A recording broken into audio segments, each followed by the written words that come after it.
Hello, BookTube. Believe it or not, I am finally getting around to my 7,000 Q&A answers. I've been putting this off and putting it off, and that's a bad idea because there are a lot of questions. I always say optimistically that I'm going to get this done in one video, and then it takes 4 videos. So I'm anticipating now that this will take 4 videos, but I need to get it done if we're going to do a Q&A for 7,100 subscribers, because we're coming right up on that. So we're going to go through these questions as usual. You all asked great questions, so let's just crack on. So James Holder has Pride of Place as the first question, and he asks, what areas of history are you interested in but feel are lacking in your collection? What are some histories of Japan that you would recommend? And you have hit the nail on the head with the second question to the first question. I don't have anything like a comprehensive section of histories of Japan, for instance, in my collection. Hardly at all. Japan enters most of my histories via World War II. So I don't have any recommendations to make. I would be willing to take recommendations on the subject. Tyler R. asks, struggling to get a job after college, any advice? I've worked hard through my degree, worked as a research assistant, been a teaching assistant, had my friend, family, academics, and even a recruiter check my CV, yet I still don't seem to be able to get any entry-level job or graduate job. It's really depressing me. Any advice?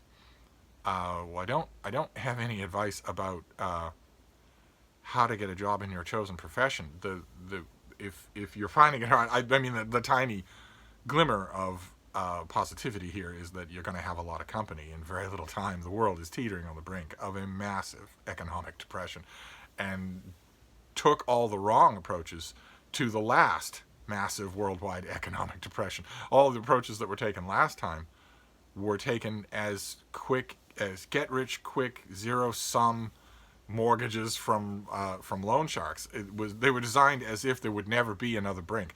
Now there are almost no alternatives. There are almost no palliatives that can be taken this time around. So I don't know. I think probably when it comes to being perfectly qualified and yet finding no work, you're about to have a lot of company. But I do have a piece of advice, nevertheless, not about how to. It sounds like you're doing everything right to get a job. The piece of advice that I would proffer is don't let it get you down. Don't stress it. I know that seems completely impossible, but stress and worry, depression never helped anything.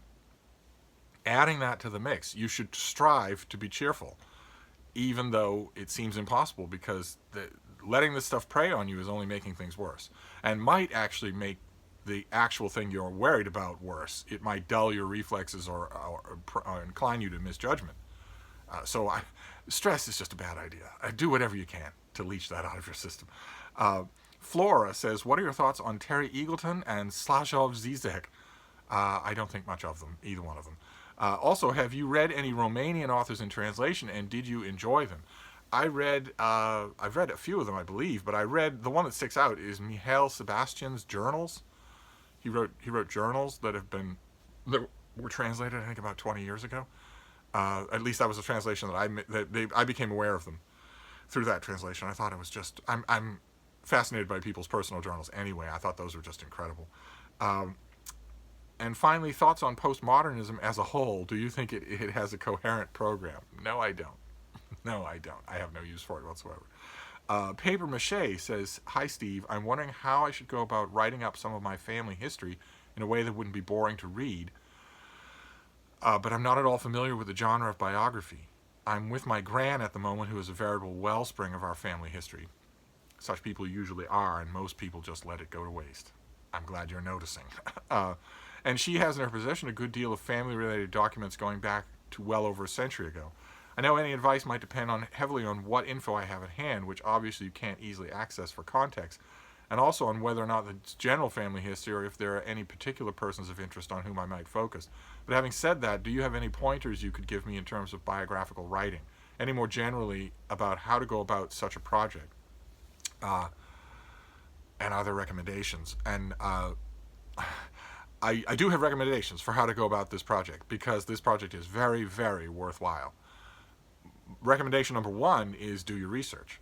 And that involves taking first-hand documentation from anyone that has it, most especially your gran, and make it formal as you can. You don't have to have her dress up or anything, but make it formal. Tell her, all right, we're going to set a time and I'm going to have a series of non-pressing, non-strict questions for you, and we're going to talk on the record, either on video or on camera or on tape, in answer to those questions. I want to do a series of interviews, and do it in a relatively formal sense. It's been my experience that helps a lot with what you're going to get. But also documentary research as well. You say she has lots of documentation, and I bet there's lots of other stuff too. And once you get that documentation, you have to collect it, organize it by time, keep an index, do yourself a favor and keep an index, create one right from the start and add to it constantly. But also, once you've collected that documentation and assessed it, you then have to cross-check it against other documentation. You have to go to the library or to the local historical society and start cross-checking. That's an enormous undertaking. That will take a long time, months at least.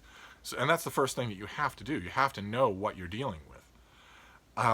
And then you can get around to, then you take a 30,000-foot view and say, all right, now that I've got all this information, I've amassed it all, what is it? What actually is it? And that is going to involve answering some fairly harsh questions, because the one mistake that I found a lot of people do when they take family histories like this is to assume that the end product of what they've done has general interest. And it does not. It absolutely does not. The task that you are setting about is creating a family archive. And history, archaeology, biography would be absolutely lost if people in the past had not made family archives, but they never thought of publishing them. Don't fall into the solipsism of the 21st century. The total end result of all of your researchers probably won't be interesting to anyone outside your family, but it will be very interesting to people inside that family. It's worthwhile to do. But when you're done with all of it, I mean, how do you make sure that it wouldn't be boring to read is going to be a question for you. It's going to be a question of how well you write it when you're done. But it's not so much what steps you have to take to make sure it isn't boring to read, because that is fixable. We can work on that. The real question is to read by whom. You're going to have, when you get to the end of your first few stages of this project, you're going to have to assess whether or not this has any general interest. It will not. And you just have to make your peace with that. That this is a very valuable thing to do, even though no one is going to be interested in it other than your family. Future historians will be interested in it. Just the mistake that I found a lot of people make is that they have a grandfather who has a ton of stories about, I don't know, being a mule tender during World War I. And they take down all those stories, and then they think when they're done that this is of general interest, and it's not. And that can be a little bruising, especially if they don't hear that from a friendly source when all that work is done. So that my advice would be forge ahead. Let's see here. Once again, the iPad clinked out on me, but it's back. Alan says, I am thinking about using this time to tackle Robert Burton's Anatomy of Melancholy. Do you rate the book? What are your thoughts on it? Is there an edition you recommend? My thoughts on it are a long video. My thoughts on the book alone are that it's an enormous curiosity. It doesn't have much in the way of literary value. It has a lot in the way of historical and reference, elusive value. So in that sense, it's worth dipping in and out of. It's an enormous undertaking to read the whole thing from start to finish. The New York Review of Books made a paperback. That's probably the one you want to get. It's nice and convenient. It's a nice brick-sized thing. I wish I still had my copy. My only hesitation comes from the fact that I have usually seen people talking about, men, never women. I've usually seen men talking about and sort of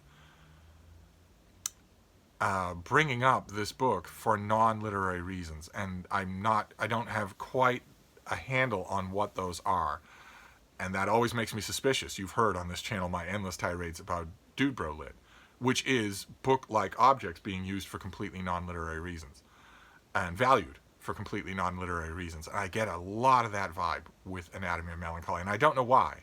I have no idea why this particular book would be of interest to people.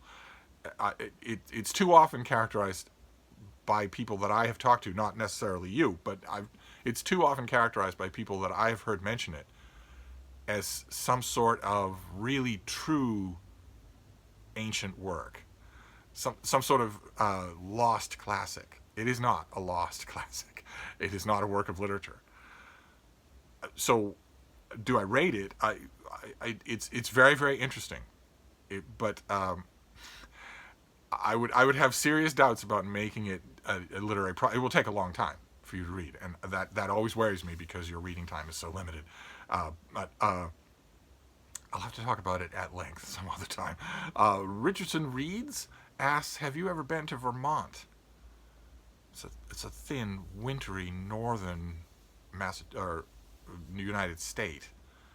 It's full of trees, full of armed humans, and full of bears. So I don't know why I'd want to go. If there were a welcoming place in Vermont where I could go, that might be nice. Jen Angela says, "Can you give us a brief synopsis of your master's and PhD dissertations?" No, I most certainly cannot. You could whistle any kind of peppy tune and it would be more entertaining.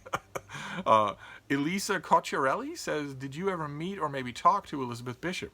If no, have you had any memorable meetings with a particular individual from that odd bunch of people we call poets?" I have met Elizabeth Bishop and I have talked to her, yes. Once upon a time there was a used bookstore in downtown Boston. A legendary institution, and its owner was legendary, and its clientele was often legendary, and it was not the Brattle, it was a different used bookstore, and it had a back room on the first floor, and I spent many, many, many an hour in that back room with whoever happened to be coming through town for personal or business, for reading, for anything like that. I talked to a lot of people in that back room, and she was one of them. And so were a whole bunch of other poets, some of whom you would know by name. Let's see here. Ancient Yakunda says, "Have you ever been married to anyone other than Deb?" Deb was kind of a deal breaker, don't you think? If you're going to be burned that bad that many times, you're not going to branch out, so no. Winnie Lee asks, "Have you ever encountered someone who you have to spend a lot of time with and thinking about, but they just bug you?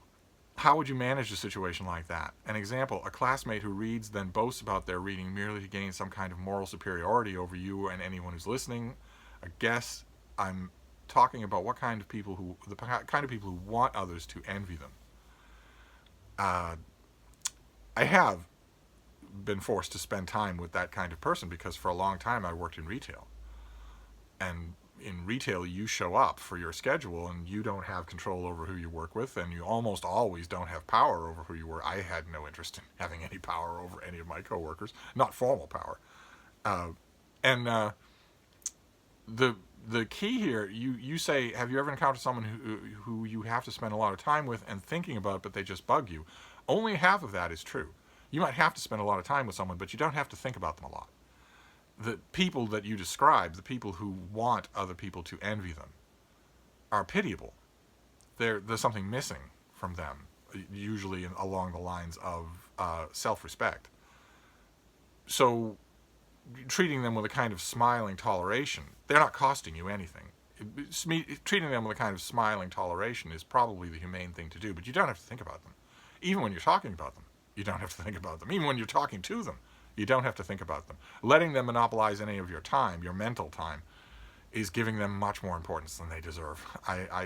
My advice would be, take them very lightly. Water off a duck's back. That is the key to such people. They're not worth getting worked up about. CML Pop asks, "What is your favorite piece of music?" My single favorite piece of music, probably a John Philip Sousa march.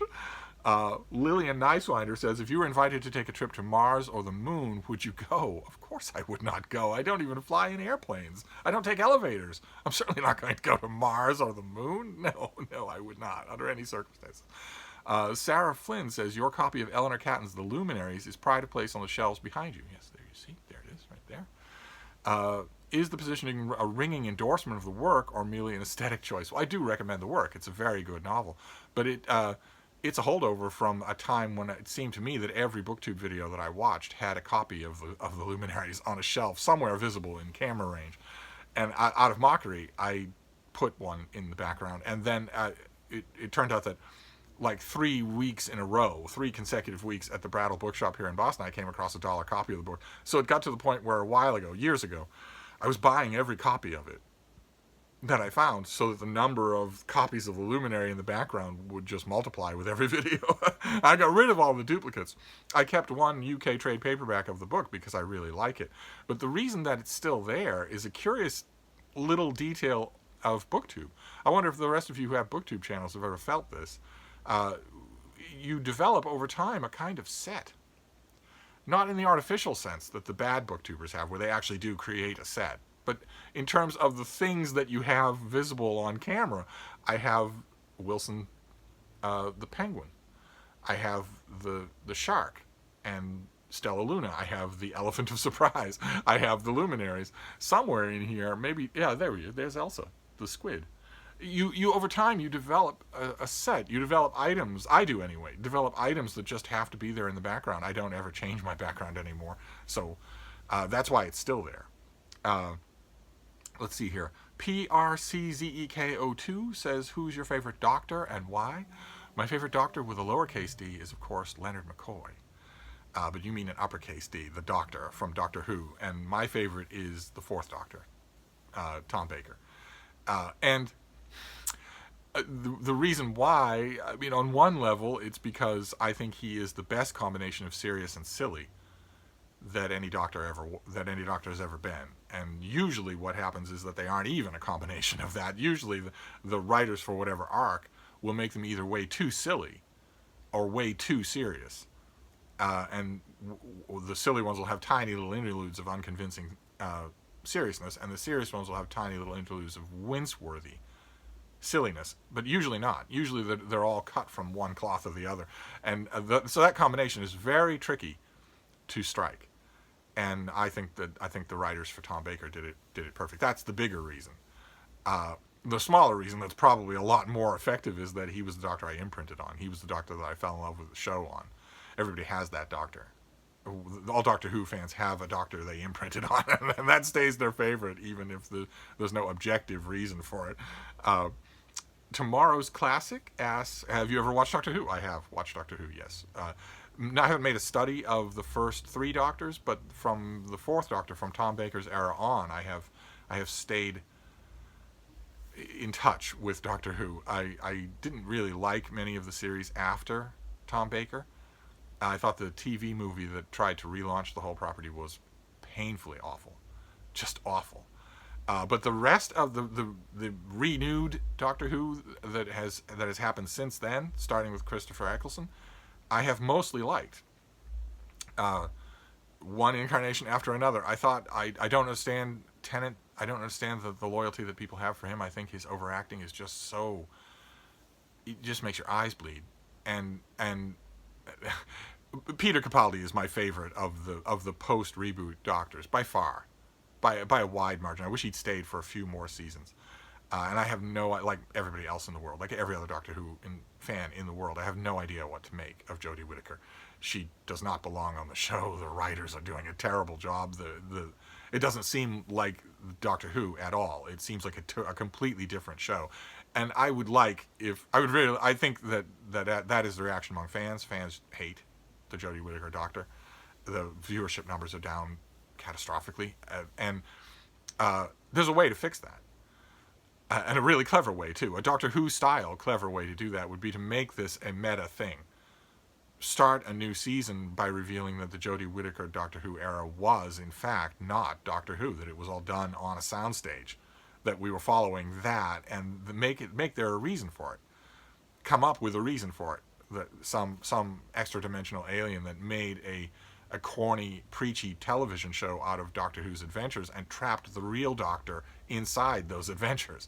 And so the real Doctor, who would be the actual 13th Doctor, needs to save the day. That you could do a 2 or 3 part storyline like that. That would be great. It would be great. And you would win back all of the viewership that you've lost with no hard feelings to Jodie Whittaker. She would have played an incredibly good role in the Doctor Who mythology.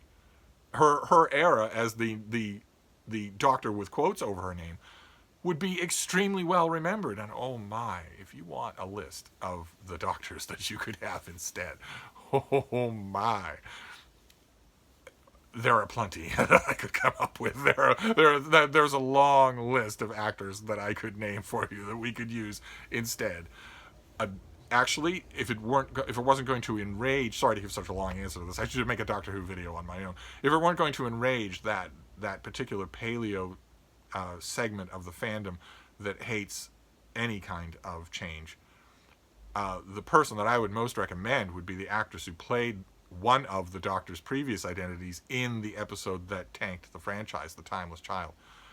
There was a black woman who played the Doctor in a kind of a quasi-military uniform, and had just amazing on-screen charisma. I thought just incredible. Make her the real Doctor who takes over for this farce of what the show has become, and just fire all the writers, hire new writers, hire back some old writers. That could be you could turn the franchise around in 3 episodes if you did that. But if you don't do that, I don't know. I don't know. I will continue to watch, but more in mourning than in fandom. And let's see here. What do you think of Robert E. Howard's other work, the Steve Costigan boxing stories, Solomon Kane, etc.? You're naming the minor Howard works, and I like them because I like this author, but they're nowhere near. I mean, they're nowhere near, I think, the imaginative scope of Cull or Conan. Those are my 2 favorite things. I'm not interested in Bran McMorn. I'm not interested in... I'm interested in Solomon Kane to a small amount, but those stories, I think, are fairly thin on the page. Michael Jefferson asks, best book on climate change, perhaps one that has a particular focus on the fossil fuel industry. Well, I don't know about the fossil fuel industry, but the one that's on my mind is The Uninhabitable Earth by Daniel Wallace Wells, I think his name is. Terrifically grim book. He takes something close to a worst-case scenario and describes what the world would be like if that happened. And I think modern projections on the matter show that, if anything, he was being optimistic. But it just so you know ahead of time, just you're warned ahead of time, it is a grim book. Let's see here. C.M. Spiff says, what do you think of W. Somerset Maugham? I'm assuming you mean as a writer. He's a fairly good writer. Link Joker asks, number 1, thoughts on the Chronicles of Amber. I tend to love them. I think they get worse as they go along. Zelazny could be a very, very lazy writer, and it shows. If you take that, like for instance, the big trade paperback collection of the Chronicles of Amber, and just read from the beginning, as though it were one huge book. Zelazny actually tried to float the idea late in life that it was one huge book. Absolute codswallop. It was not. He had nothing. He didn't even have the end of Nine Princes in Amber in mind when he started writing Nine Princes in Amber, much less the rest of it. But I think if you read that straight through, you'll see what I mean. It deteriorates as it goes along, but I still enjoy it. I still enjoy even the last books. I enjoy. There are parts of them that I enjoy. Number 2, favorite of Goethe's work, probably Italian Journey. Predictably his nonfiction. Although, boy, oh boy, reading this question, I wish that there was once upon a time a big essential Goethe that I got in the mail. I got an advance copy. I got a finished copy. I lovingly read that thing, and I wrote a review of it. I reviewed it, I think, for the Christian Science Monitor or the Washington Post, and I don't have it. I don't have that volume, and I wish I did. I don't even know if it came out as a paperback. If it came out as a paperback, I might be blurbed on it, but I don't know anything about it. I should look that up and see if it's not $1,000 online. Then question number 3, who's the first author you remember reading where you actively wanted to at least some extent emulate their style? Style emulation is for writers much more talented than I am, but some things that writers do. I myself am a fairly plodding writer. Scene, wrap-up, exposition, scene, wrap-up, exposition, all building to a climax, exposition, fading, denouement, that sort of thing. Very, very conservative, I guess you could say. And so writers who don't do that, or who do that with a huge amount of expedition, always intrigue me. Somebody like M. John Harrison, who's doing so much with apparently so little. You watch that, I watch something like that, and I think, boy, is that doable? It ends up never being, but it's interesting anyway. And then Link Joker's question number 4, could Don Quixote fill the once and future king-shaped hole in my heart?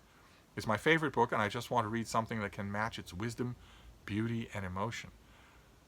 Okay, I'm not sure I understand the question. If The Once and Future King is your favorite book, then you don't have a Once and Future King shaped hole in your heart. It's full, right to the end of its limits by The Once and Future King. I agree with its beauty and its wonder and its wisdom. I'm assuming you're including the Book of Merlin in that. If you're not, if for some odd reason you love The Once and Future King and haven't read the Book of Merlin, that's your obvious next choice. It's only a fraction of the size of the book. It was meant to be a chapter in the book, but it's every bit as good. I like lots of it even more.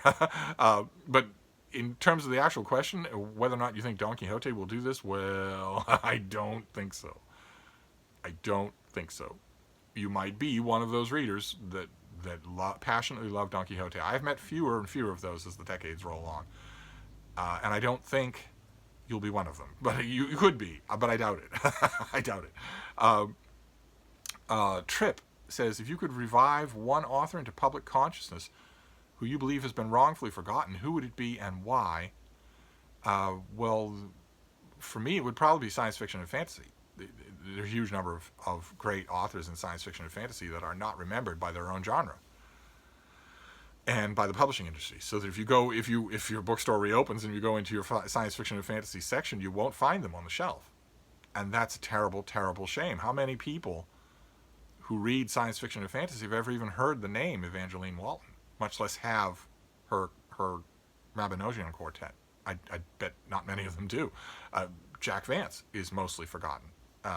Barry Malzberg, mostly forgotten. These people are mostly forgotten. Even Lord Dunsany, for Pete's sake, a predecessor in the fantasy realm, even of J.R.R. Tolkien. And Tolkien knew his Dunsany. He knew it well. There are several points in Lord of the Rings that reference it, that have little echoes of Dunsany's high fantasy works. But what fantasy reader going into a bookstore is even going to see The King of Elfland's Daughter? They're not going to see it, and that's a shame. I have often advocated there ought to be a library of great science fiction reprints. There have been such things in the past. They've mostly been hideously ugly and not very widely available, probably because the reprint rights are just a tangled legalistic nightmare. But for me, it would always be science fiction and fantasy.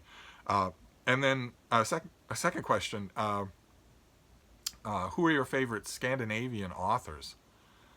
Oh boy.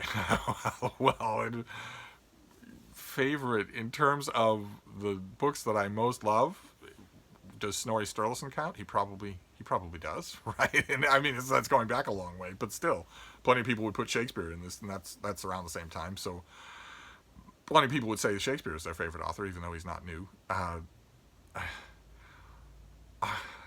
not really sure. It wouldn't be Karl Ove Knausgaard, I can tell you that. Matthew L. says, what are your feelings about the Executioner's Song and the Castle in the Forest? It asked in reference to the fact that I've mentioned that Norman Mailer's book, The Naked and the Dead, is great.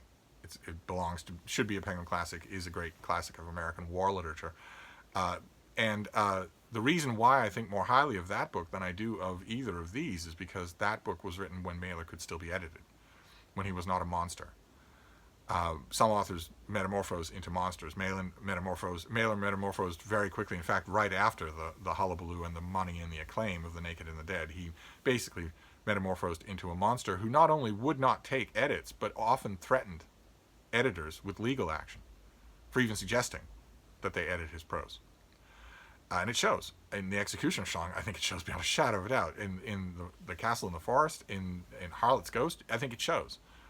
It shows I think it very much shows when a writer is not being asked to account for his work.